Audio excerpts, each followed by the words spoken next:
Hello বন্ধুরা, কেমন আছো সবাই? আজকে আমি বানাতে চলেছি চিকেন বেরিস্তা। চলো দেখে নিই এই রেসিপিটি বানাতে আমাদের কি লাগবে। সবার প্রথমে আমি নিয়ে নেব 200 গ্রাম টক দই, 4 থেকে 10টি কাজু বাদাম মিক্সার গ্রাইন্ডারে ভালো করে পিষে নেব। এখানে কিন্তু কোনো রকম জল ব্যবহার করব না। এবার আমি মশলাটি করে নেব। তার জন্য আমার লাগবে একটি টমেটো 4 ভাগে কেটে নিয়েছি, একটি পেঁয়াজ 4 ভাগে কেটে নিয়েছি, 6 থেকে 7টি কাঁচা লঙ্কা। আপনারা ঝালটা আপনাদের মতো করে দিয়ে নেবেন।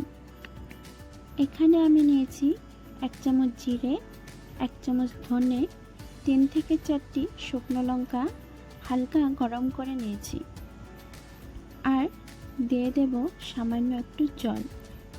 এবার এটাকে পেস্ট করে মশলা তৈরি করে নেব। এবার আমি বেরেস্তা বানিয়ে নেব। দিয়ে দিলাম কড়াইতে তেল। এবার এতে পেঁয়াজ কুচি দিয়ে দেব। এবার এটাকে ভালো করে নেড়েচেড়ে ভেজে নেব।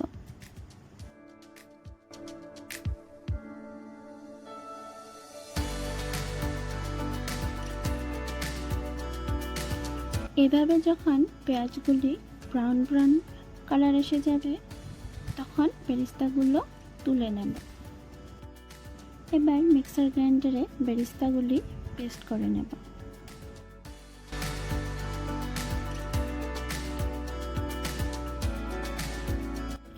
লাগবে চিকেন। আমি এখানে 600 গ্রাম চিকেন নিয়েছি, আপনারা চাইলে বেশিও নিতে পারেন। চিকেন ম্যারিনেট করার জন্য আমি দিয়ে দেব পেস্ট করে রাখা টক দই ও কাজু বাদাম, আদা ও রসুন বাটা, দিয়ে দেব পেস্ট করে রাখা মশলা,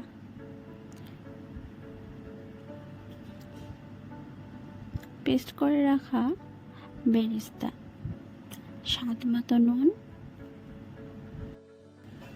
পরিমাণ মতো হলুদ গুঁড়ো, দিয়ে দেব সর্ষের তেল।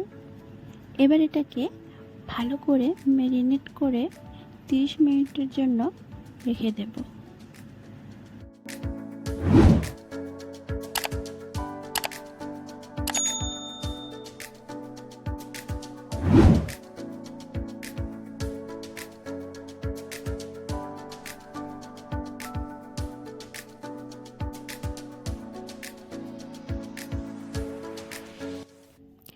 এবার আমি বেরেস্তা ভাজার তেলেই আলুগুলো ভেজে নেব।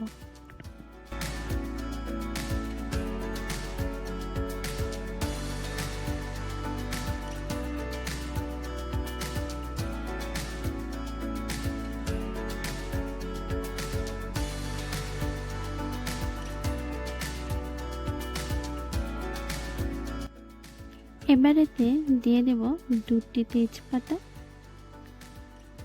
এবার ম্যারিনেট করা চিকেনগুলো দিয়ে দেব, ভালো করে নেড়ে চেড়ে নেব।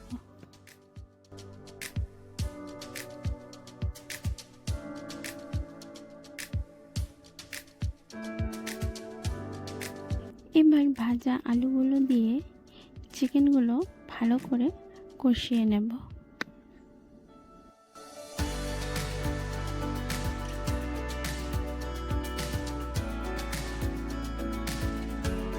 আমি এখানে মাংসগুলো ভালো করে কষিয়ে নিয়েছি। এবার জল দিয়ে ভালো করে ফুটিয়ে নেব।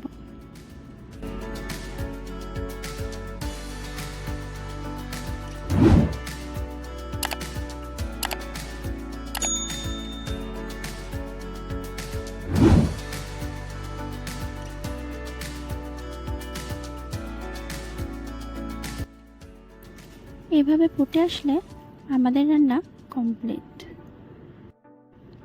এই রেসিপিটি যদি আপনাদের ভালো লেগে থাকে তাহলে একটি লাইক করে দেবেন, আর অবশ্যই কমেন্টে জানাবেন রেসিপিটি আপনাদের কেমন লেগেছে। আর যদি আপনাদের কোনো রেসিপি জানার থাকে তাহলে অবশ্যই কমেন্টে বলবেন, আমি রেসিপিটি বানানোর চেষ্টা করব। যদি আমার রেসিপিগুলো ভালো লেগে থাকে তাহলে অবশ্যই সাবস্ক্রাইব করে দেবেন। পাশে থাকা বেল আইকনটি প্রেস করে অল করে দেবেন, তাতে আমার ভিডিওগুলো আপনাদের কাছে সবার আগে পৌঁছে যাবে। এভাবেই আমাকে সাপোর্ট করুন। দেখা হচ্ছে নেক্সট ভিডিওতে।